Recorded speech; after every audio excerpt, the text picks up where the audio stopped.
നമസ്കാരം. JB ജംഗ്ഷനിലേക്ക് സ്വാഗതം. മലയാളിക്ക് ഒട്ടേറെ നനുത്ത ഭാവതലങ്ങൾ പ്രദാനം ചെയ്ത ഒരു പിടി നല്ല ഭാവഗാനങ്ങൾ സമ്മാനിച്ച പുതുതലമുറയിലെ ശ്രദ്ധേയനായ സംഗീത സംവിധായകൻ ബിജിപാലാണ് നമ്മുടെ അതിഥി. ബിജിപാലിനെ നമുക്ക് JB ജംഗ്ഷനിലേക്ക് സ്വാഗതം ചെയ്യാം. എന്ത് ചോദിക്കണമെന്ന് അറിയാത്തൊരു ബിജിപാലേ, ഞാനാകെ വിഷമിച്ചിരിക്കുക. എന്താ കാരണം വെച്ചാൽ ബിജിപാലെ പോലെ ഒരു വളരെ സൗമ്യനായ ഒരാളിങ്ങനെ മുമ്പിൽ വന്നിരിക്കുമ്പോൾ ഞാൻ എന്ത് ചോദിക്കും? ഞാനിതിന് വിളിച്ചപ്പോൾ ഞാൻ വീട്ടിൽ പറഞ്ഞു ഇനി പോണതിന് മുമ്പ് എന്തെങ്കിലും ചെറിയ വിവാദമൊക്കെ ഉണ്ടാക്കിയിട്ട് പോയാലോ എന്ന് ആലോചിച്ച്. പറഞ്ഞോ? ഞാൻ ഇതുപോലെ വിഷയം വേണ്ടേ എന്തെങ്കിലും സംസാരിക്കാൻ? അതല്ല, വിഷയം ഒരുപാടുണ്ട്. പക്ഷെ ബിജിപാലിനെ കാണുമ്പോൾ എനിക്ക് എൻ്റെ മനസ്സിലുള്ള ഒരു ചോദ്യം ചോദിക്കാൻ പറ്റത്തില്ല അവസ്ഥ.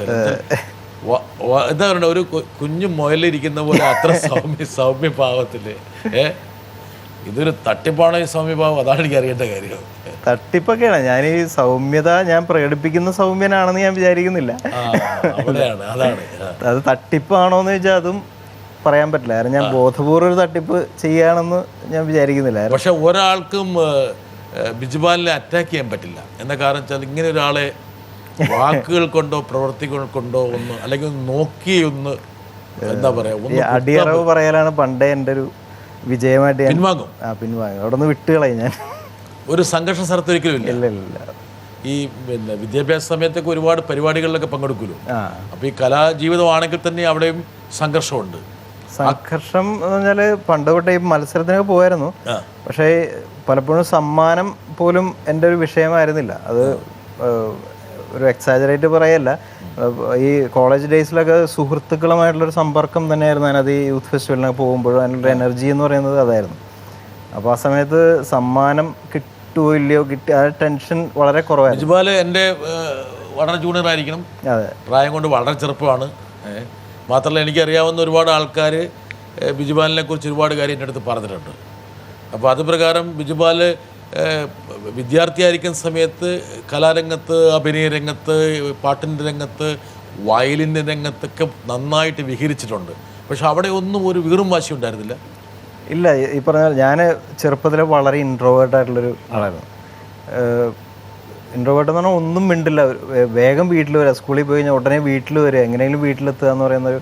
കാരണം ഈ പലപ്പോഴും പ്രൈമറി സ്കൂളിലൊക്കെ ചേരുമ്പോൾ 1 മാസവും 2 മാസവും കരയുന്ന വിദ്യാർത്ഥികളാണ്. ഞാൻ 1 കൊല്ലം മുഴുവൻ കരഞ്ഞിട്ടുള്ള ഒരു ആളാണ്. ഞാൻ 1 വർഷം നീണ്ടു നിന്ന് കരഞ്ഞില്ല. 2ാം വർഷം കരച്ചിൽ മാറിയത് എൻ്റെ അനിയൻ എൻ്റെ ജൂനിയറായിട്ട് ചേർന്നപ്പോൾ മാത്രമാണ്. അപ്പോൾ അതെ അതെ, പുള്ളി അദ്ദേഹം പല്ല് പോലും തേക്കുന്നതിന് മുമ്പ് യൂണിഫോം ഇട്ട് ഇറങ്ങുന്ന ഒരു കൂട്ടത്തിലായിരുന്നു പുള്ളി സ്കൂളിൽ. അപ്പോൾ ഞാൻ പലപ്പോഴും അനിയൻ്റെ ക്ലാസ്സിൽ പോയിരുന്നിട്ടുണ്ട്.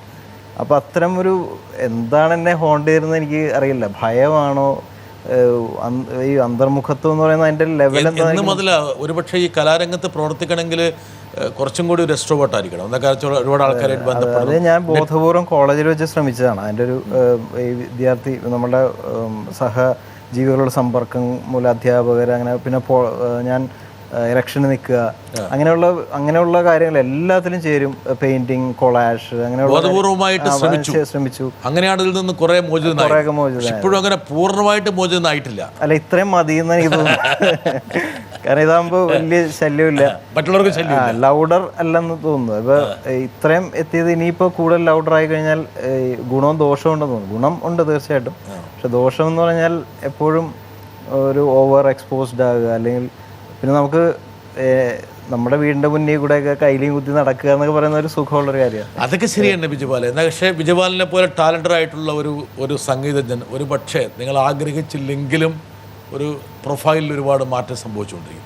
എന്തായാലും ബിജിപാലിന്റെ ഈ രൂപാന്തരത്തിന് ഒരുപാട് സഹായിച്ചത് കോളേജ് ആയിരിക്കും അല്ലേ? കലാലയ ജീവിതമായിരിക്കും. തീർച്ചയായിട്ടും. ഒരാളെ വരട്ടെ. ബിജി കോളേജിൽ പഠിച്ചിരുന്ന സമയത്ത് ഞാൻ നോക്കുന്നു, ബിജി ഒരു വയലിനിസ്റ്റ്, കർണാട്ടിക് വയലിനിസ്റ്റ് നിലയിലാണ് ആദ്യം കലാരംഗത്തേക്ക് വരുന്നത്. നന്നായിട്ട് വയലിൻ വായിക്കുമായിരുന്നു. ഡിഗ്രി കാലത്ത് ബിജി പാടാനും തുടങ്ങി. ഒരു നല്ല ഗായകനാണ്, യൂണിവേഴ്സിറ്റിയിൽ സമ്മാനം കിട്ടിയിട്ടുണ്ട്. പക്ഷേ ഈ പാട്ടുകാരൻ, സംഗീതജ്ഞൻ, സംഗീതം പിന്നീട് തൊഴിലായി തൻ്റെ ജീവിത മാർഗമായി തന്നെ തിരഞ്ഞെടുക്കുന്ന പോകുന്ന ഒരാളെന്ന നിലയിൽ തിരിച്ചു നോക്കുമ്പോൾ ബിജി വേറെ ചില കാര്യങ്ങൾ കൊളയിച്ചുമായിരുന്നു. ഇപ്പോൾ ഉദാഹരണത്തിന് അവിടുത്തെ യൂത്ത് ഫെസ്റ്റ് നടക്കുമ്പോൾ ബിജി കഥ എഴുതും, കവിത എഴുതും, കാർട്ടൂൺ വരയ്ക്കും. ഇതിലൊക്കെ ബിജി പങ്കെടുക്കുകയും കോളേജിൽ സമ്മാനങ്ങൾ നേടുകയും ചെയ്തിട്ടുണ്ട്. ഒപ്പം തന്നെ നാടകങ്ങൾ അഭിനയിക്കാനുള്ള ഓഡീഷൻ നടക്കുമ്പോൾ ബിജി അവിടെ സ്ഥിരമായിട്ട് ഓഡീഷനിൽ പങ്കെടുക്കുമായിരുന്നു. ഒരിക്കൽ മഹാത്മാഗാന്ധി യൂണിവേഴ്സിറ്റി റെപ്രസെൻ്റ് ചെയ്യുന്ന നമ്മുടെ ടീമിൽ, കോളേജ് ടീമിൽ ബിജി അഭിനയിക്കുകയും അതിന് ദേശീയ തലത്തിൽ തന്നെ സമ്മാനം കിട്ടുകയും ചെയ്തിട്ടുണ്ട്. ഞാൻ തിരിച്ച് ബിജിയോട് ചോദിക്കാൻ ആഗ്രഹിക്കുന്ന ചോദ്യം, ബിജി ചെയ്ത ഇത്തരം പ്രവൃത്തികൾ, ഇപ്പം എഴുത്താണെങ്കിലും വായനയാണെങ്കിലും കാർട്ടൂൺ വരയ്ക്കലാണെങ്കിലും പെയിൻറ്റിങ് ആണെങ്കിലും കൊളാഷ് ആണെങ്കിലും, ഇതിലൊക്കെ ബിജി കുറേ അധികം സമയവും കുറേ താല്പര്യവും ചിലവാക്കിയത് പിന്നീട് ബിജിയുടെ ഈ സംഗീത ജീവിതത്തിൽ, പ്രത്യേകിച്ചും സിനിമയ്ക്കും മറ്റ് ഒക്കെ സംഗീതം നിർവഹിക്കുമ്പോൾ, പശ്ചാത്തല സംഗീതം നിർവഹിക്കുമ്പോൾ അതിൻ്റെ അകത്ത് എന്തെങ്കിലും കോൺട്രിബ്യൂട്ട് ചെയ്തിട്ടുണ്ടോ? എല്ലായിടത്തും പോയി കൈവച്ചു. ഞാൻ ചെറുപ്പത്തിൽ ചെറുതായിട്ടൊക്കെ വരയ്ക്കുമായിരുന്നു, സാഹിത്യാഭിരുചി ഉണ്ടായിരുന്നു.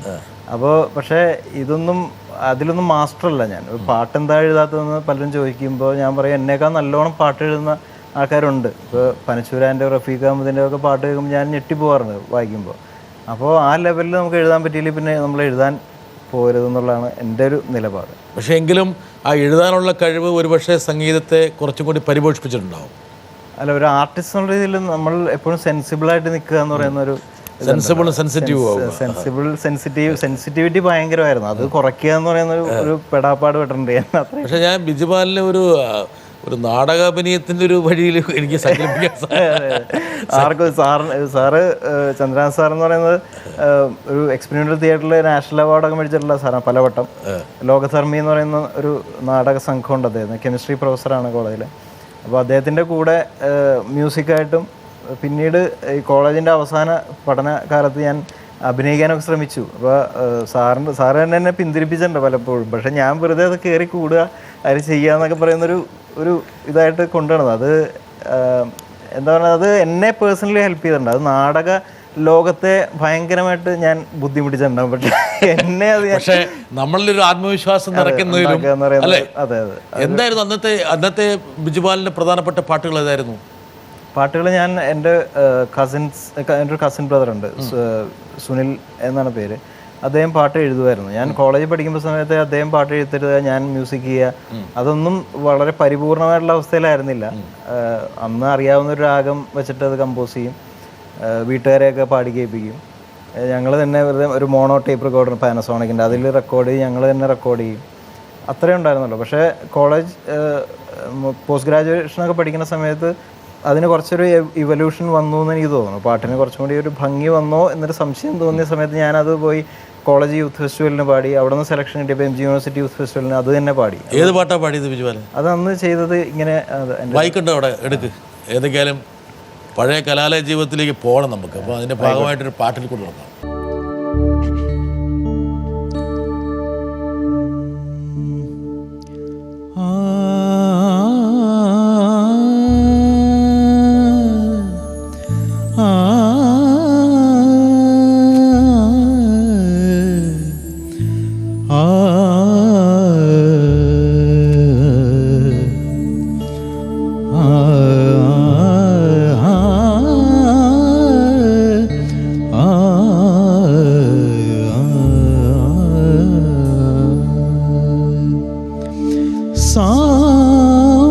സംഗീതം സാധകം ചെയ്യുന്ന സൗമിനി നിളാനദി, ചിത്രമനോഹര തീരഭൂമിയിൽ ചൈത്രരജനിയിൽ വന്നു ഞാൻ, സുരുചിരനാദം കേട്ടു ഞാൻ, സാമസംഗീതം സാധകം ചെയ്യുന്ന സൗമിനി നീളാനദി. അന്ന് ഇതിന് യൂണിവേഴ്സിറ്റി തലത്തിൽ പ്രൈസ് കിട്ടിയോ? യൂണിവേഴ്സിറ്റി തലത്തിൽ പ്രൈസ് കിട്ടിയപ്പോൾ സമയത്താണ് എൻ്റെ ഫ്രണ്ട്സൊക്കെ ഞാനൊരു സംഗീത സംവിധായകൻ എന്ന് അവരങ്ങ് മുദ്ര കുത്തി, അവരംഗീകരിച്ചു. പിന്നെ കോളേജ് ഇത് പഠനം കഴിഞ്ഞിട്ട് ഞങ്ങൾ സുഹൃത്തുക്കൾ ചേർന്നിട്ട് ചെറിയൊരു കാസറ്റ് വർക്ക് ചെയ്തു. എൻ്റെ പക്ഷേ ഈ ബിജുവാറിൻ്റെ അന്തർമുഖത്വമൊന്നും മറ്റു പല കാര്യങ്ങളിൽ പ്രതിബന്ധം സൃഷ്ടിച്ചില്ല എന്ന് താങ്കളുടെ ചില സുഹൃത്തുക്കൾ പറയുന്നു. അല്ല, അന്തർമുഖത്വം എന്ന് പറഞ്ഞാൽ പിന്നീട് ഈ കോളേജ് ഞാൻ പറഞ്ഞുതരാം, വേണേ അത് മേഖല ഏതാന്നായിരിക്കും ബിജുവാല ശ്രദ്ധിക്കുന്നത്. ഞാൻ കാണിച്ചു തരട്ടെ വരട്ടെ മേഖല. വിജയേട്ടാ, മലയാള സിനിമയ്ക്ക് വേണ്ടി ഇപ്പോൾ കുറേ നല്ല പാട്ടുകൾ വിജയേട്ടൻ കമ്പോസ് ചെയ്തിട്ടുണ്ട്. അത് ഞാൻ കേൾക്കാറുമുണ്ട്. പക്ഷേ ഇപ്പോൾ ഈ പ്രോഗ്രാമിൽ കൂടെ എനിക്ക് പണ്ട് വിജയേട്ടൻ ഫോണിൽ കൂടെ പാടി തന്നിരുന്ന കുറേ പാട്ടുകളുണ്ട്. ആ പാട്ട് 1-4 വരി മൂളിത്തരാമോ? നാടൻ വരുന്നുണ്ടോ? അല്ല, ഇതൊക്കെ വീട്ടുകാരൊക്കെ ഇപ്പോഴായിരിക്കും അറിയണ്ടാവുക. അത് ശരി, അതിൻ്റെ ഒരു നാണം ഉണ്ടാവുമല്ലോ. എത്ര പാട്ട് പാടി കൊടുത്തിട്ടാണ് ഇവരെ ഒരു പരുവത്തിലാക്കിയെടുത്തത്? പാട്ടുകൾ ഒരുപാട് പാട്ടുകളാണല്ലോ നമ്മുടെ എന്താ പറയാ, ഒരുപാട് ദിവസം ആലോചിച്ചിട്ടുണ്ടാവും അല്ലേ? ഒരുപാട് ദിവസം ആലോചിച്ചിട്ടുണ്ടാവും അല്ലേ? പാട്ടുകൾ ഏത് വേണം? അല്ല, ഏത് പാട്ട്? പാട്ടുകളാണ് നമ്മളുടെ ഒരു ആയുധം. നിങ്ങളെ തമ്മിൽ എങ്ങനെ ബന്ധിപ്പിച്ചത്? അതൊരു യൂത്ത് ഫെസ്റ്റിവലിന് വെച്ചിട്ടാണ്. ഞാനിപ്പോൾ മാനവീയം എന്ന് പറഞ്ഞ സാംസ്കാരിക ഇതുണ്ടായിരുന്നു. ആ സമയത്ത് മാനവീയമായിരുന്നു ആ സമയത്ത് ഒരു കോളേജ് യൂത്ത് ഫെസ്റ്റിവൽ നടത്തി എറണാകുളത്ത്. അപ്പോൾ അന്ന് ഞാൻ അതിൻ്റെ സംഘാടക സമിതിയിലൊക്കെ ഉണ്ടായിരുന്നു. അപ്പോൾ ശാന്തി അവിടെ ഒരു ഡാൻസറാണ് അവള്. ശാന്തി അവിടെ ഡാൻസ് ചെയ്യാൻ വന്ന സമയത്താണ് ഞാൻ കണ്ടത്. പരിചയപ്പെട്ടൊന്നുമില്ല, കണ്ടു. അപ്പോൾ ഒരുപാട് പെൺകുട്ടികളോട് അങ്ങനെ പെട്ടെന്ന് അങ്ങനെ ഒരു ഇൻഫാച്ചുവേഷൻ, അങ്ങനെ മോഹമൊന്നും എനിക്ക് തോന്നിയിട്ടില്ല. കാരണം എൻ്റെ നായികമാരൊക്കെ വലിയ ഇതിഹാസങ്ങളുള്ള നായികമാരൊക്കെ ആയിരുന്നു, ചെറിയ ആൾക്കാരൊന്നുമല്ല. അപ്പം അങ്ങനെ ജസ്റ്റ് എന്തോ ഒരു ഹോണ്ട് ചെയ്തൊരു ഇതുണ്ടായിരുന്നു. പക്ഷെ ഞാനത് നമ്മളുടെ സ്വഭാവം കാരണം അത് പിന്നീട് പ്രകടിപ്പിക്കാനുള്ള ധൈര്യം ഉണ്ടായില്ല. ധൈര്യവും ഇല്ല. പിന്നെ നമ്മുടെ ഒരു അലസതയുണ്ട്. ഇത് അങ്ങനെ പെട്ടെന്നൊരു ആളെ കാണുമ്പോൾ പെട്ടെന്ന് അങ്ങനെ പ്രപ്പോസ് ചെയ്യാൻ പറ്റുമോ? അങ്ങനെ ഒന്നും സാധിക്കാൻ സാധ്യതയില്ല. അങ്ങനെ ഉണ്ടെങ്കിൽ തന്നെ ഒരുപാട് വെല്ലുവിളികളുണ്ട്. ഇപ്പോൾ ആരെങ്കിലും അമ്മാവന്മാർ തല്ലുക, ഇല്ലെങ്കിൽ അങ്ങനെ ഒരുപാട് കാര്യങ്ങൾ ആലോചിച്ചു. ഈ ഇടികൊള്ളലെന്ന് പറയുന്ന പരിപാടിയൊന്നും നമുക്ക് പറ്റുന്ന പരിപാടിയല്ല. അപ്പോൾ അങ്ങനെ പിന്മാറിയല്ല, പിന്നെ ഫോർവേഡ് ചെയ്യല്ല. എൻ്റെ ഒരു സ്വതസിദ്ധമായിട്ടുള്ള സ്വഭാവം.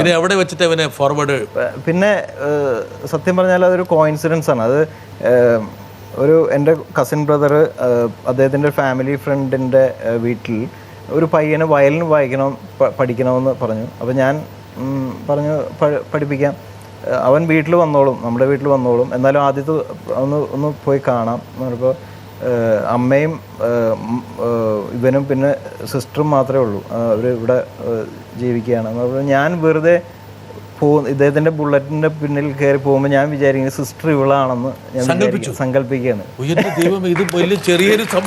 അതെ, അപ്പോൾ അങ്ങനെ സങ്കല്പിക്കുകയാണ്. അപ്പോൾ സങ്കല്പിച്ച് അവിടെ ചെല്ലുമ്പോൾ അതിന്റെ അർത്ഥം അവൾ ഇങ്ങനെ മനസ്സിൽ കിടന്ന് കുറെ കാലമായിട്ട് നൃത്തമാടി. അതെ, ഒരു 6 monthsനൊക്കെ ശേഷമാണ് സംഭവിക്കുന്നത്. അവിടെ ചെന്നപ്പോൾ അവിടെ ചെല്ലുന്നു, അമ്മയെ പരിചയപ്പെടുന്നു, അവനെ പരിചയപ്പെടുന്നു. കുറച്ച് കഴിയുമ്പോൾ ഇവിടെ വിളിക്കുന്നു, ഇവിടെ നമസ്തേ സാർ എന്ന് പറയുമ്പോൾ ഞാൻ ഞെട്ടിപ്പോയി. കാരണം അത് തന്നെ നമ്മൾ വിചാരിച്ചുകൊണ്ടിരുന്ന ആൾ തന്നെയാണ് മുമ്പിൽ നിൽക്കുന്നത്. അങ്ങനെ കുറെ കോയിൻസിഡൻസുകൾ എൻ്റെ ലൈഫിലുണ്ടായിരുന്നു. വയലിൻ പഠിപ്പിക്കാൻ പോകുമ്പോൾ തന്നെ ശാന്തിയെ മനസ്സിൽ സങ്കല്പിക്കുന്നുണ്ട്, ഇവളായിരിക്കണം ആണെന്നുള്ള ആഗ്രഹം കൊണ്ടാണ് കണ്ടു. പക്ഷെ അവൾക്ക് ഒരു ഭാവഗത ഉണ്ടായില്ലേ? അല്ല, അവൾക്ക് എന്നെ തിരിച്ചറിഞ്ഞില്ല. എന്നെ തിരിച്ചറിഞ്ഞില്ല. ഞാൻ പറഞ്ഞു, ആ സർട്ടിഫിക്കറ്റ് എടുത്ത് നോക്കും, ഞാനാണ് അത് സർട്ടിഫിക്കറ്റ് എഴുതിയത്. മോഹിനിയാട്ടത്തിനും ഭരതനാട്യത്തിനും സമ്മാനം ഉണ്ടായിരുന്നു. അതിൻ്റെ ശാന്തി എന്ന് ഞാനാണ് സർട്ടിഫിക്കറ്റ് പേരെഴുതിയത്. അത് ഒന്ന് SHANTAയും ഒന്ന് SANTHAയുമാണ്. കാരണം എൻ്റെ സ്പെല്ലിങ് എനിക്ക് ഉറപ്പില്ലാത്തതുകൊണ്ട് ഞാൻ രണ്ടും എഴുതി. ഏതെങ്കിലും ഒരെണ്ണം ശരിയാവണമല്ലോ എന്ന് വെച്ചിട്ട് നോക്കാൻ പറഞ്ഞു. അപ്പോൾ എടുത്തു നോക്കിയപ്പോൾ ശരിയാണ് അത്. അപ്പോൾ അങ്ങനെ ഇത് ചെയ്യുന്നു. പിന്നെ ഭാവിയിൽ ഞാൻ ഒരു സിനിമ എടുക്കുന്നുണ്ടെങ്കിൽ തിരക്കഥയാക്കുന്നു. അങ്ങനെ അവരെ കാണുന്നു. പിന്നെ പാട്ട് പാടിക്കൊടുത്തു തുടങ്ങിയപ്പോഴാണ്? അല്ല, പാട്ട് പിന്നെ സ്വാഭാവികമായിട്ടും ശിഷ്യനെ വിളിക്കുമല്ലോ നമ്മൾ ഫോണിൽ. ഇന്ന സമയത്താണ് ശിഷ്യനെ വിളിക്കുമ്പോൾ ശാന്തി ഫോൺ എടുക്കണമെന്ന് ആഗ്രഹിച്ചുകൊണ്ടാണ് വിളിക്കുന്നത്, അങ്ങനെയല്ലേ? ഓക്കെ. അപ്പോൾ അത്തരം സന്ദർഭങ്ങൾ, പിന്നെ ഞാൻ പറഞ്ഞല്ലോ, ഇത്തരം കോയിൻസിഡൻസുകളെ ബഹുമാനിക്കുന്നതുകൊണ്ട് ഒരു കോയിൻസിഡൻസുകൾ പോലും പാഴായി പോരെന്നുള്ളത് എൻ്റെ ഒരു. പക്ഷേ ഈ പഠിപ്പിക്കാൻ പോയ ശിഷ്യൻ ശാന്തിയുടെ അനുജനായതുകൊണ്ട് വലിയൊരു പേടിയൊന്നും ഉണ്ടായില്ലല്ലേ? ഇല്ല, അങ്ങനെ ഞാൻ ഇതൊരു ഗ്രാജുവൽ ആയിട്ടുള്ളൊരു ഇതായിരുന്നു. വേറൊരു കോയിൻസിഡൻസ് പറഞ്ഞാൽ ഞാൻ ഇപ്പം ഇങ്ങനെ ക്ലാസ് എടുത്തുകൊണ്ടിരിക്കുന്ന സമയത്ത് ഒരു പക്ഷേ എൻ്റെ വീട്ടിലെ അമ്മയൊന്നും അറിയാത്ത രീതിയിൽ ഒരു പക്ഷേ ഞങ്ങളുടെ ഒരു റിലേഷൻഷിപ്പ് ഞങ്ങൾ ഫോണിലൂടെയും മറ്റും സംസാരിച്ച് ഒക്കെ ഇത് ചെയ്തിരുന്നു. ആ സമയത്ത് ഈ അവരുടെയും ഞങ്ങളുടെ ഒരു കോമൺ ഫ്രണ്ട് ഒരു കല്യാണാലോചനയും വരികയാണ്. ഈ കുട്ടിയെ അപ്പൊ അമ്മ പറയുന്നു അത് അല്ല, അവന് ജോലിയും കൂലിയൊന്നും ഇല്ല, അവനിപ്പോ കല്യാണം നടക്കാണ് അതെ എന്നൊക്കെ പറയുന്നത്. അപ്പോൾ അവർ പറയുന്നത് അല്ല ഇപ്പൊ ഫിക്സ് ചെയ്താൽ പിന്നെ എപ്പോഴെങ്കിലും കല്യാണം ചെയ്താൽ നോക്കുമ്പോൾ. അപ്പോൾ അമ്മ തന്നെ എന്നെ ഇത് ഇങ്ങനെ ഒരു കുട്ടി വന്നിട്ട് എന്താ ചെയ്യേണ്ടതെന്നൊക്കെ ചോദിച്ചു നോക്കുമ്പോൾ ഇവളാണ്. അപ്പം ഞാൻ പറഞ്ഞു അല്ല അത് നോക്കാൻ നമുക്ക് വേണമെങ്കിലല്ലേ എന്നൊക്കെ ഞാൻ അങ്ങനെ ഒരു സമീപനത്തിലേക്ക് ഒന്ന്. നിങ്ങൾ പ്രണയവിവാഹമാണെന്നുള്ള ആർക്കും അറിയില്ല, അത് വീട്ടില് അറിയാം, പിന്നെ പിന്നീട് മനസ്സിലായി പറഞ്ഞു. പിന്നെ എന്തായാലും ശാന്തി ഇങ്ങനെ അക്ഷമയായിരിക്കുകയാണ്. ഒരുപാട് പാട്ടുകൾ ബിജുപാൽ പാടിക്കൊടുത്തിട്ടുണ്ടെന്ന് പറയുന്നു. പക്ഷെ എങ്കിൽ പോലും ശാന്തിക്കേറ്റ് ഹൃദ്യമാവുകയും പാട്ട് പാടുന്ന കാര്യത്തിൽ ബിജുപാലിന് കുറച്ചും കൂടി സുഖകരമാവുകയും ചെയ്തിട്ടുള്ള പാട്ടുണ്ടായിരിക്കുന്നു. ഒരു പാട്ട് കൊടുത്തോ. നിലാവിൻ്റെ നീലഭസ്മ കുറിയണിഞ്ഞവളെ കാതിലോല കമ്മലിട്ടു കുണുങ്ങി നിൽപ്പവളെ ഏതപൂർവ തപസ്സിനാൽ സ്വന്തമാക്കി നിൻ രാഗലോല പരാഗ സുന്ദര ചന്ദ്രമുഖബിംബം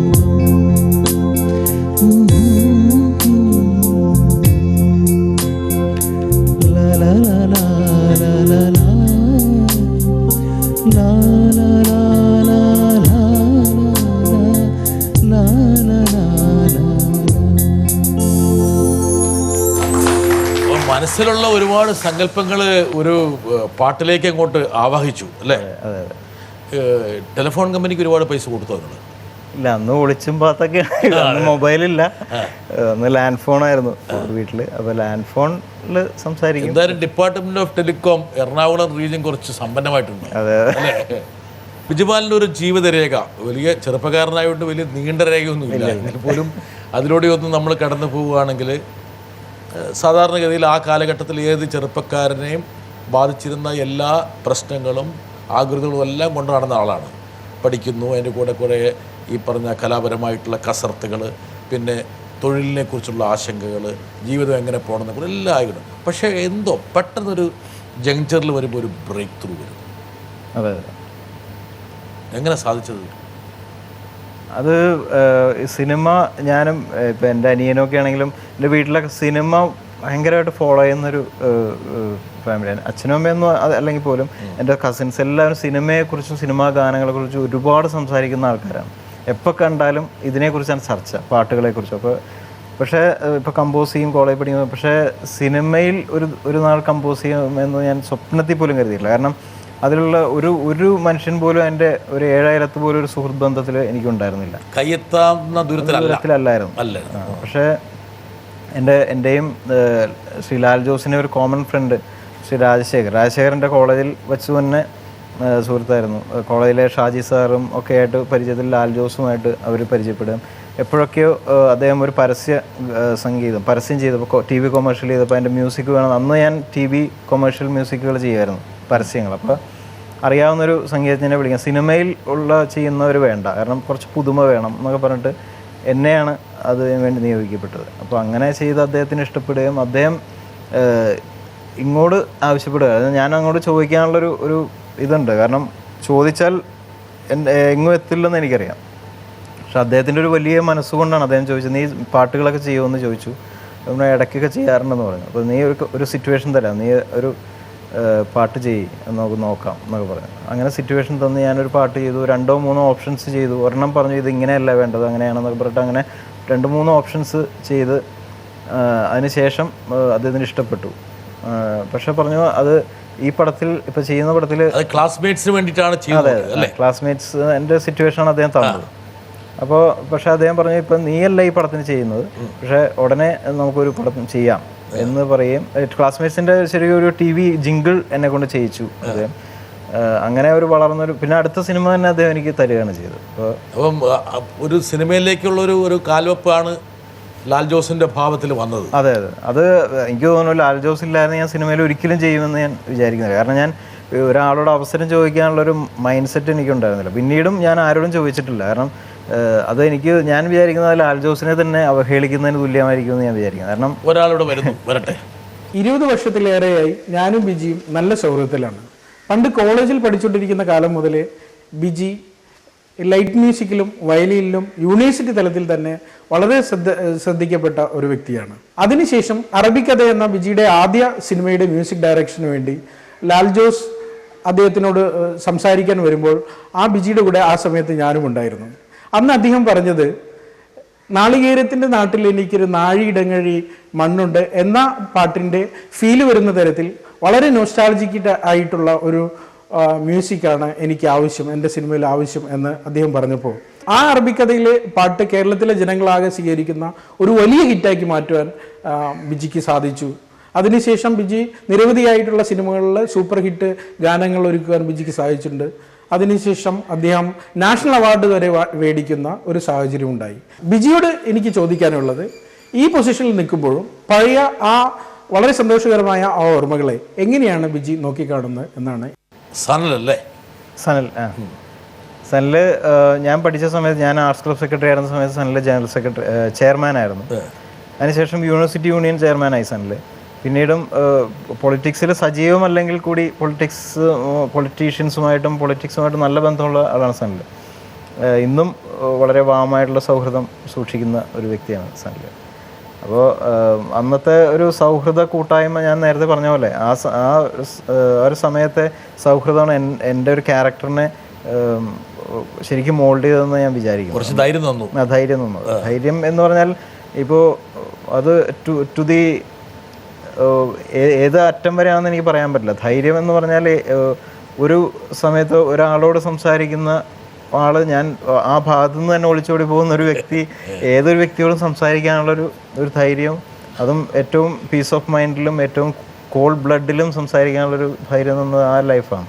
പിന്നെ ആ ലൈഫിൽ നിന്ന് നമ്മൾ ചിന്തിച്ചു കൂട്ടുന്ന കാര്യങ്ങൾ തന്നെ ഹെൽപ്പ് ചെയ്യുന്നു മാത്രമേ ഉള്ളൂ. അങ്ങനെ ലാൽ ജോസ് താങ്കൾക്ക് സിനിമയിലേക്ക് വലിയൊരു കവാടം തുറന്നു കൊടുത്തു. ലാൽ ജോസ് ഇങ്ങനെ ഒരു ദൗത്യം ഏൽപ്പിക്കുമ്പോൾ ഒരുപക്ഷെ വലിയൊരു ബിഗ് ബഡ്ജറ്റ് മൂവിയാണ്. ആ മൂവിയുടെ ഏറ്റവും പ്രധാനപ്പെട്ട എന്താ പറയുക ജംഗ്ഷൻസ് എന്ന് പറയുന്നത് ആ പാട്ടുകളൊക്കെയാണ്. ആ ഒരു ഉത്തരവാദിത്തം ഏറ്റെടുക്കുമ്പോൾ വിജി ഒന്ന് ചെറുതായിട്ടൊന്ന് ഇടറിയോ? എന്ന കാര്യത്തിൽ ഇതൊക്കെ നമ്മുടെ കൈകൊണ്ട് പറ്റുമോ? ഇല്ല, ഞാൻ ഇടറിയില്ല. കാരണം വെച്ചാൽ ഞാൻ നേരത്തെ പറഞ്ഞ പോലെ എനിക്ക് അത്തരത്തിലുള്ളൊരു കമാൻഡ് എനിക്ക് ഉണ്ടായിരുന്നെന്ന് ഞാൻ വിചാരിക്കുന്നത്. സിനിമയിൽ ഒരിക്കലും ചെയ്യാൻ പറ്റില്ലെന്ന് വിചാരിക്കുമ്പോൾ പോലും സിനിമയുടെ ഏറ്റവും നല്ല സിനിമ പാട്ടുകൾ എങ്ങനെ ഉണ്ടായെന്ന് അന്വേഷിക്കാനുള്ളൊരു ബോധമാണ് ഞാൻ അന്നേ കീപ്പ് ചെയ്തിരുന്നത്. ഒരു നല്ല പാട്ട് കേട്ടാൽ അത് എന്തായിരിക്കും ആ സംഗീതജ്ഞൻ ആ സമയത്ത് ചിന്തിച്ചിരുന്നത്. അതിൻ്റെ പിന്നിലുള്ളതെല്ലാം താങ്കൾ പഠിച്ചോ? ഞാൻ ഒരു കർണാട്ടിക് വയലിനിസ്റ്റാണ്. അപ്പോൾ മ്യൂസിക് എന്ന് പറയുന്നതിൻ്റെ സാങ്കേതികതയും ഒപ്പം സിനിമയുടെ ഇത്രയും വാച്ച്ഫുൾനെസ്സും എല്ലാം കൊണ്ടും അതിനൊരു പക്വത എനിക്ക് ഉണ്ടായിരുന്നു എന്നാണ് ഞാൻ വിചാരിക്കുന്നത്. അപ്പോൾ ആ സമയത്ത് ഒരുപക്ഷെ ലാൽ ജോസ് താങ്കൾക്കൊരു ഹിൻഡ് തന്നു. ഈ പറഞ്ഞ നാളികേരത്തിൻ്റെ നാട്ടിൽ നിന്ന് ആ ഒരു മൂഡ് എന്ന് പറയുമ്പോൾ പെട്ടെന്ന് ബിജിയുടെ മനസ്സിലേക്ക് എന്താ വന്നത്? ആ മൂഡ് വന്നോ അതെയോ? ആ മൂഡ് വന്നു തീർച്ചയായിട്ടും. കാരണം നാളികേരത്തിൻ്റെ നാട്ടിൽ എന്ന് പറയുന്ന അനുഭവം ശരിക്കും അതിന് ശേഷം ഇപ്പോൾ വരവേൽപ്പ് എന്ന് പറയുന്ന സിനിമ കണ്ടപ്പോഴും അല്ലെങ്കിൽ ഗർഷോം എന്ന് പറയുന്ന സിനിമ കണ്ടപ്പോഴും ഒക്കെ എനിക്ക് ഇത് മനസ്സിലായിരുന്നു. കാരണം അത്തരം ആളുകളെ എനിക്കറിയാം. അതുകൊണ്ട് വളരെ പേഴ്സണലി അറിയാവുന്ന അത്തരം പ്രവാസികൾ എനിക്ക് നേരിട്ട് പരിചയമുള്ള ആൾക്കാരുള്ളതുകൊണ്ടും അവരുടെ അമ്മമാരെ എനിക്കറിയാവുന്നതുകൊണ്ടും ഒക്കെ എനിക്കത് റിലേറ്റ് ചെയ്യാൻ പറ്റി കറക്റ്റായിട്ട്. അതുമാത്രമല്ല, അത് തിരികെ എന്ന് പറയുന്ന പാട്ടിൻ്റെ ഒരു ശരിക്കും മർമ്മം എന്ന് പറയുന്ന ഒരു കവിത തന്നെയാണ്. ശ്രീ പനച്ചൂരാൻ്റെ കവിത തന്നെയാണ് അതിൻ്റെ ഒരു മർമ്മം. അപ്പോൾ ആ പാട്ട് വെറുതെ പറഞ്ഞാലും അതിന് എക്സ്പ്രഷൻ ഉണ്ട്. തിരികെ ഞാൻ വരുമെന്ന വാർത്ത കേൾക്കാനായി ഗ്രാമം കൊതിക്കാറുണ്ടെന്നും തിരികെ മടങ്ങുവാൻ തീരത്തടുക്കുവാൻ ഞാനും കൊതിക്കാറുണ്ടെന്നും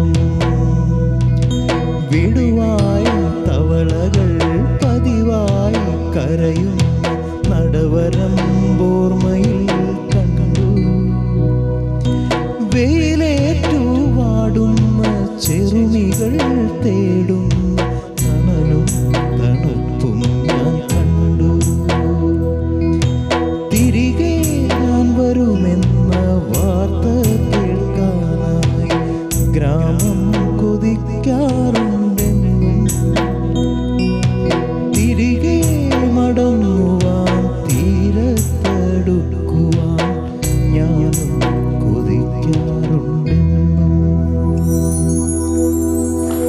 ഒരു വല്ലാത്തൊരു നനുത്ത അനുഭൂതി മനസ്സിലേക്ക് കൊണ്ടുവരുന്നൊരു ഇതൊക്കെ റെഡിയാക്കിയ ശേഷം ബിജുപാൽ കേൾപ്പിച്ചോ? കേൾപ്പിച്ചു. അത് ശരിക്കും പറഞ്ഞാൽ ലാലുവേട്ടൻ്റെ ഒരു സ്വഭാവ വൈശിഷ്ട്യത്തെക്കുറിച്ച് ഞാൻ പറയുകയാണ്. അദ്ദേഹം ഞാൻ ആദ്യമായിട്ട് ചെയ്യുന്ന ഒരു വ്യക്തി എന്നുള്ള രീതിയിൽ പോലും എന്നെ ഒട്ടും അവിശ്വസിച്ചിട്ടില്ല അദ്ദേഹം എന്നോട് ഈ പാട്ട്, ഈ കവിത ആദ്യം എഴുതുകയാണ് ചെയ്തത്. പനശുരൻ എഴുതിയൊരു കവിതയിലാണ് ട്യൂൺ ചെയ്തത്. അപ്പോൾ നീ ഇത് ചെയ്യാൻ പറഞ്ഞു. ഞാൻ ആദ്യം ചെയ്തൊരു ട്യൂൺ പാടി കേൾപ്പിച്ചപ്പോൾ അദ്ദേഹം പറഞ്ഞു, ഇത് കൊള്ളാം, ഇത് മതി എന്ന് പറഞ്ഞു. പക്ഷേ എനിക്ക് തന്നെ അത് കുറച്ച് നേരം പാടി കഴിഞ്ഞപ്പോൾ അത് ഒട്ടും ഇഷ്ടപ്പെടാത്ത രീതിയിൽ ഞാൻ പറഞ്ഞു, ലാലോട്ടെ എനിക്ക് ഒന്നുകൂടി ചെയ്യണമെന്നുണ്ടെന്ന് പറഞ്ഞിട്ട് രണ്ടാമത് ചെയ്ത ട്യൂണാണ് അദ്ദേഹം. അപ്പോൾ അദ്ദേഹം, ഞാൻ ഒരാളെ ഏൽപ്പിച്ചു കഴിഞ്ഞാൽ പിന്നെ 100-150% അദ്ദേഹത്തെ വിശ്വസിക്കുക എന്ന് പറയുന്നൊരു അപകടകരമായിട്ടുള്ള ഗുണം അദ്ദേഹത്തിന് ഉണ്ട്. ഒരു പക്ഷേ ഒരു ആദ്യമായിട്ട് വരുന്ന ഒരാളെ അങ്ങനെ വിശ്വസിക്കാൻ പാടില്ലെന്ന് എനിക്ക് പലപ്പോഴും ഞാനാണെങ്കിൽ പോലും എന്ന് എനിക്ക്. ബിജുപാലിനെ വേണമെങ്കിൽ അദ്ദേഹം നേരത്തെ അളന്ന് വെച്ചിട്ടുണ്ടാവും, ഒരു പക്ഷേ ഉണ്ടാവും. അദ്ദേഹം തന്നെ അത് പറഞ്ഞിരുന്നു. കാരണം ബാക്ക്ഗ്രൗണ്ട് സ്കോർ ചെയ്യണതിന് മുമ്പ് അദ്ദേഹം എനിക്കൊരു സീൻ തന്നു. ശ്രീനിയേട്ടൻ ഗൾഫിൽ പോയിട്ട് ഒരു പെട്ടി ചുമക്കുന്ന ഒരു സീൻ, പുള്ളിക്ക് നല്ലൊരു ജോലി പ്രതീക്ഷിച്ച് അവിടെ പോവുകയും ഒരു പെട്ടി ചുമക്കാനുള്ളൊരു ജോലി കിട്ടുകയും ചെയ്തപ്പോൾ അപ്പോൾ ആ സീനിൽ എങ്ങനെ നീ മ്യൂസിക് ചെയ്യുന്നു, ഞാനൊരു മ്യൂസിക് ചെയ്ത് കേൾപ്പിച്ചു. അപ്പോൾ അദ്ദേഹം പറഞ്ഞു, നീ ചെയ്യുമെന്ന് എനിക്കറിയാം, പക്ഷെ നീ ഈ സീനിനെ എങ്ങനെ നീ മനസ്സിലാക്കിയെന്ന് അറിയാൻ വേണ്ടിയാണ് അത് പറഞ്ഞത് എന്ന് അദ്ദേഹം പറഞ്ഞു. അപ്പോൾ അത്തരം ചില അളവുകൾ അദ്ദേഹം നടത്തിയിരുന്നു.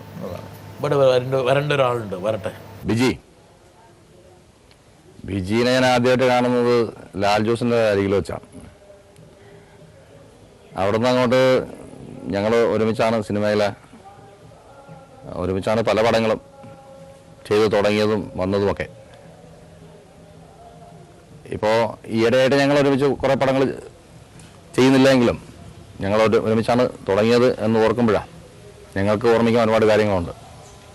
ഞങ്ങൾക്ക് പരസ്പരം തന്നെയും ഞങ്ങളുടെ ആ പാരസ്പര്യത്തിൽ നിന്നുണ്ടായ ഒരുപാട് പാട്ടുകളുണ്ട് മലയാളത്തിൽ ഞങ്ങളൊക്കെ ഇഷ്ടപ്പെടുന്ന.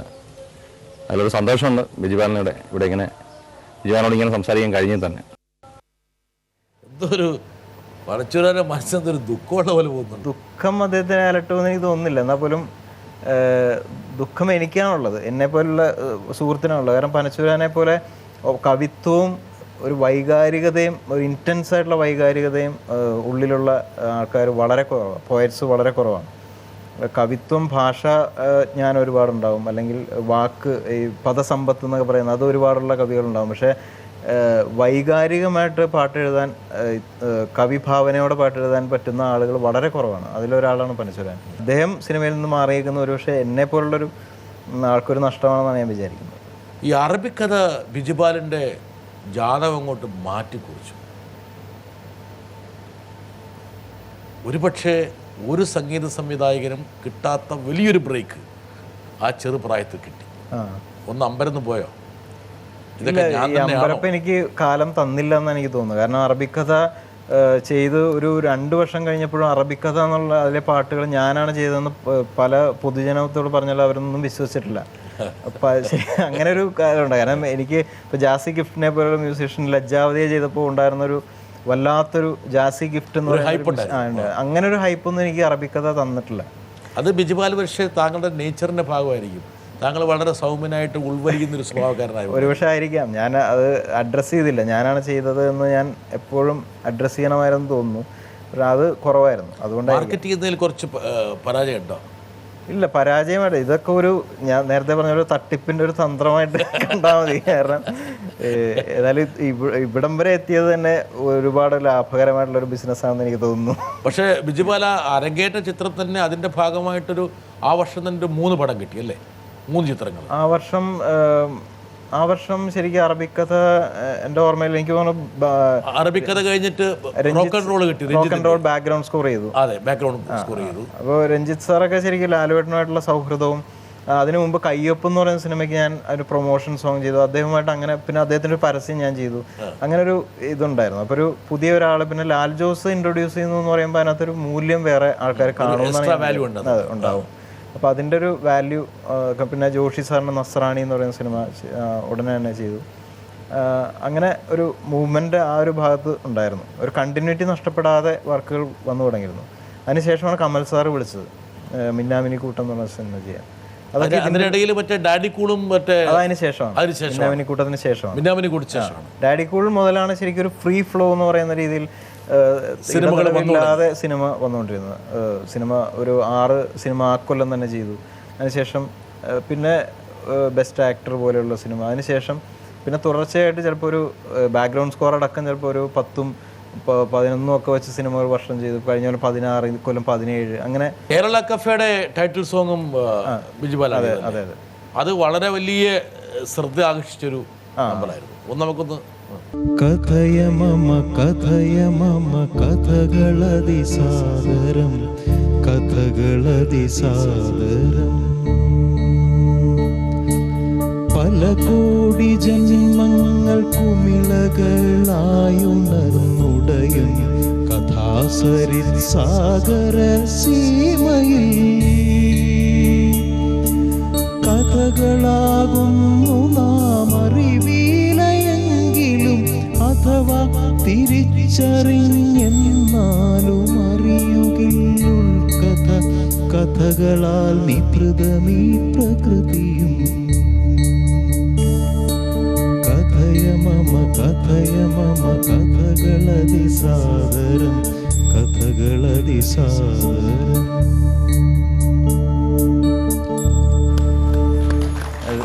രഞ്ജിത്തിന് വലിയ വിശ്വാസമായി ബിജുപാലിനെ പോലുണ്ട്.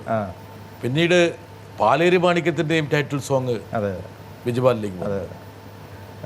രഞ്ജിത്ത് സാർ ഈ പാട്ട് ചെയ്യാൻ വിളിച്ചപ്പോൾ അദ്ദേഹം പറഞ്ഞത് എനിക്കൊരു ഹിറ്റ് പാട്ട് വേണ്ടെന്നാണ് അദ്ദേഹം പറഞ്ഞത്. മലയാള സിനിമയിൽ പക്ഷെ വളരെ റെയറായിട്ട് മാത്രമേ ഒരു സംവിധായകൻ അങ്ങനെ പറയുള്ളൂ എന്ന് എനിക്ക് തോന്നുന്നു. എനിക്കൊരു ഹിറ്റ് പാട്ട് വേണ്ട, ഈ പാട്ട് ഹിറ്റ് ആവണ്ട എന്ന് പറഞ്ഞിട്ടാണ് അദ്ദേഹം ഈ പാട്ട്. അതുകൊണ്ട് ഉദ്ദേശിച്ചത് ആക്ച്വലി ഹിറ്റും നിലവാരവും തമ്മിലൊരു ഒരു ഇൻവേഴ്സ്ലി പ്രൊപ്പോർഷനേറ്റ് ആണെന്ന് അദ്ദേഹം തോന്നിയിട്ടുണ്ടാവും. വൈരുദ്ധ്യമുണ്ടോ? ചെറിയ വൈരുദ്ധ്യം ഇല്ലാതില്ല. ഒരു ഒരു ചെറിയ വൈരുദ്ധ്യമുണ്ട്. കാരണം പോപ്പുലർ നല്ല പാട്ടുകളല്ലേ എന്നല്ല പറഞ്ഞത്. അതിനകത്ത് ഇപ്പൊ ഞാൻ പറയാം, ഇപ്പൊ ഒരു ഉദാഹരണം, ഇപ്പൊ സിനിമയുടെ കാര്യത്തിൽ എനിക്ക് ഒരുപക്ഷെ ഞാൻ ഇതുവരെ പരിശോധിക്കാത്തൊരു പ്രതലമാണ് എനിക്ക് തുറന്നു തന്നത് ബിജുപാൽ. കാരണം വെച്ചാല് ഹിറ്റും നിലവാരവും തമ്മിൽ വൈരുദ്ധ്യം ഉണ്ടെന്നുള്ളൊരു വൈരുദ്ധ്യം ഉണ്ടാകാം. പക്ഷെ വൈരുദ്ധ്യം ഉണ്ടാകണം നിർബന്ധമുണ്ടോ? വൈരുദ്ധ്യം ഉണ്ടാകുന്ന നിർബന്ധമില്ല. പക്ഷെ ടുവേർഡ്സ് പ്യുവർ, എന്തിനേയും പ്യുവറായിട്ട് കാണും തോറും ആളുകളിൽ നിന്ന് അകന്നകന്ന് പോകുന്നതാണ് ഞാൻ മനസ്സിലാക്കുന്നത്. കലയുടെ ശുദ്ധി കൂടി വരുമ്പോഴത്തേക്കും സാധാരണ ജനത്തിൽ നിന്ന് അത് അകന്നു പോകും. അത് സത്യം തന്നെയാണ്. പിന്നെ ഇതിനകത്തുള്ള ഈ ശുദ്ധി ചിലപ്പോൾ പ്രിറ്റൻഷൻസ് ആവാം. ഇത് ശുദ്ധിയാണെന്ന് പറഞ്ഞുകൊണ്ട് ശുദ്ധി അല്ലാത്തൊരു കാര്യം പറയുമ്പോൾ ഉണ്ടാകുന്ന ഈ സിനിമ എന്ന് പറയുന്ന പ്രിറ്റൻഷൻസിന്റെ ഒരു ലോകമായിട്ടാണ് എനിക്ക് തോന്നിയിട്ടുണ്ട് പലപ്പോഴും. കല്ലെറിയുമ്പോഴുള്ള ഒച്ച ശരിക്കും ചീറ്റിംഗ് ഇൻഡസ്ട്രി ആക്ച്വലി. ചീറ്റിംഗ് ഒരു വാക്ക് മോശമായതുകൊണ്ട് അങ്ങനെ പറയാൻ പറ്റുമെന്ന് എനിക്കറിയില്ല. അത് നടക്കുന്നതും അത് ഡിസ്മിനേറ്റ് ചെയ്യുന്ന തമ്മിൽ വലിയ അന്തരമുണ്ട്. ഉണ്ട്. ഇപ്പൊ ഊട്ടി എന്ന് പറഞ്ഞ് കാണിക്കുന്നത് ചിലപ്പോൾ നമ്മുടെ ആരും പറഞ്ഞ പോലെ നല്ല ഉപ്പിട്ടിട്ട് മഞ്ഞുണ്ടാക്കാം. പക്ഷെ അതാണ് ആ ഇൻഡസ്ട്രിയുടെ സ്വഭാവം. മേക്ക് ബിലീഫ് എന്ന് പറയുന്ന പരിപാടിയാണ്. പക്ഷെ ഞാൻ വീണ്ടും ചോദിക്കണമെന്ന് വെച്ചാൽ ഒരുപക്ഷെ കേരളത്തിൽ ഹിറ്റായിട്ടുള്ള ഒരു പിടി ഞാൻ ബിജുപാലിൻ്റെ മുഖം നോക്കുകയാണ്. കാരണം എൻ്റെ വലിയടത്ത് കൊണ്ട് കൊടുക്കാൻ വേണ്ടിയാണ് ചോദിക്കുന്നില്ല, അതല്ല എനിക്കറിയാൻ വേണ്ടി ചോദിച്ചാണ്. അതായത് ഒരുപാട് ഹിറ്റ് പാട്ടുകൾ ഇപ്പം ബിജുപാൽ തന്നെ ഏറ്റവും കൂടുതൽ ഒരുപക്ഷെ പാടിയിട്ടുണ്ടാവുക ദാസേട്ടനും പി ജയേന്ദ്രനൊക്കെ പാടിയ പാട്ടായിരിക്കും അല്ലേ? അതെ, തീർച്ചയായിട്ടും. അപ്പം ആ പാട്ടുകൾക്കൊക്കെ ഒരു ശുദ്ധിയും നിലവാരവും എന്നാൽ അതേസമയം തന്നെ പ്രശസ്തിയും ഉണ്ടായിരുന്നു. അതെ. അപ്പം എവിടെയോ രഞ്ജിത്ത് വേണമെങ്കിൽ വേറെ ഏതെങ്കിലും കൊണോട്ടേഷൻ ഉപയോഗിച്ചോന്ന് എനിക്കറിയാൻ പറ്റില്ല. പക്ഷേ എങ്കിൽ പോലും വേണമെങ്കിൽ ബിജുപാൽ ഒരു ഹിറ്റ് ഉണ്ടാക്കാനുള്ള ശ്രമത്തിനിടയിൽ അതിൻ്റെ നിലവാരം കുറയ്ക്കണ്ട എന്ന് ഉദ്ദേശിച്ചതായിരിക്കാം വേണമെങ്കിൽ. അതല്ല, നമ്മൾ ഒരു സിനിമാ ഗാനം ചെയ്യുമ്പോൾ എൻ്റെ മുന്നിൽ അനേകായിരം കോടി ആളുകൾ ശ്രോതാക്കളുണ്ടാവും പലപ്പോഴും സിനിമ ചെയ്യുമ്പോൾ. ഇത് ആളുകൾക്ക് ഇഷ്ടപ്പെടണം എന്ന് വെച്ചിട്ടാണ് ഞാൻ ചെയ്യുന്നത്. പക്ഷേ കഥയമാമ ചെയ്തപ്പോൾ എനിക്കൊരാൾ ഇഷ്ടപ്പെടണമെന്ന് ഞാൻ തോന്നിയിട്ടില്ല. എനിക്ക് ഞാൻ ഇഷ്ടപ്പെടണമെന്ന് മാത്രമേ ചിന്തിച്ചുള്ളൂ. അതാണ് ഞാൻ ഉദ്ദേശിച്ചത്. ഒരു കോംപ്രമൈസിൻ്റെ ഒരു സംഭവങ്ങൾ വളരെ ചുരുക്കം മാത്രം ചെയ്തിട്ടുള്ളതിൻ്റെ കൂട്ടത്തിലൊന്നാണ് ഈ കഥയമാമ.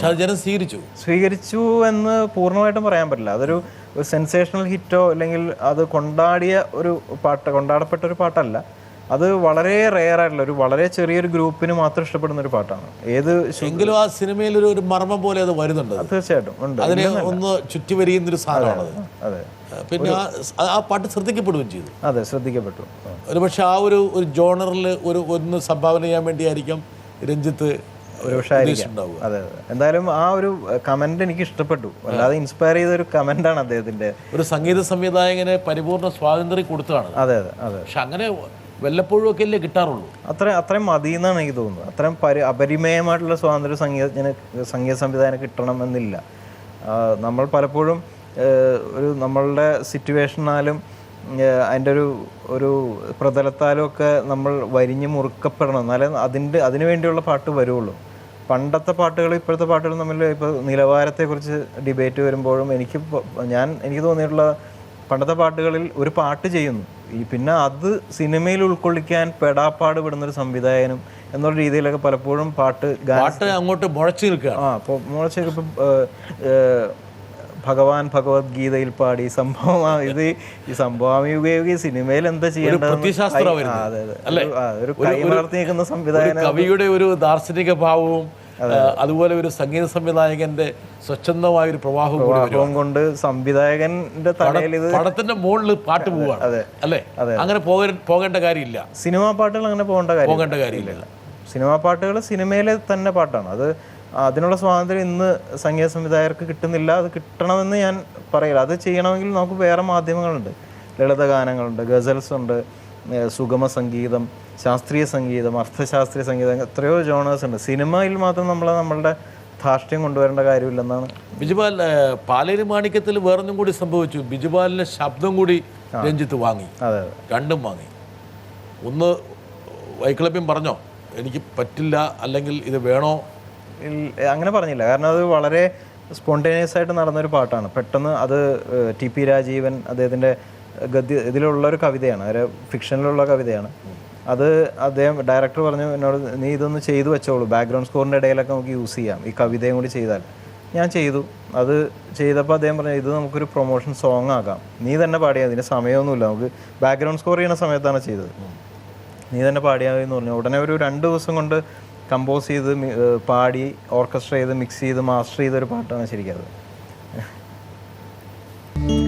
പാലേറും നാടായ പാലേരിയില് പാടിപ്പതിഞ്ഞൊരു പാട്ടുണ്ടല്ലോ, പാലേരി മാണിക്യം പെണ്ണൊരുത്തി പാതിരാ നീന്തി കടന്ന പാട്ട്,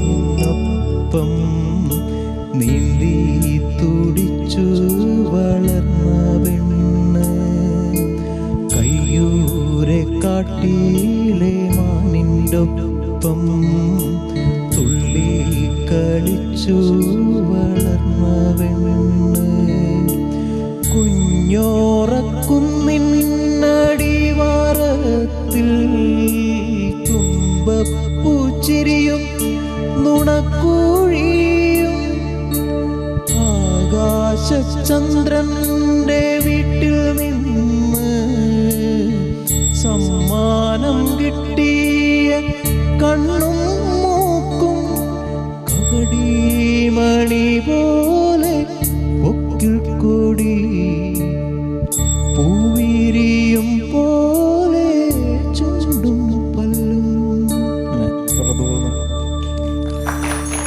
ആ ഒരു സിനിമയുടെ സ്വഭാവത്തെ നിർണയിച്ചു. അതെ അതെ അല്ലേ? മാത്രമല്ല ആ ഒരു സംഗീതത്തിൻ്റെ ആ ഒരു സ്വഭാവവും ആ ഒരു കാലഘട്ടത്തെക്കുറിച്ചുള്ള ഒരു ഓർമ്മകൾ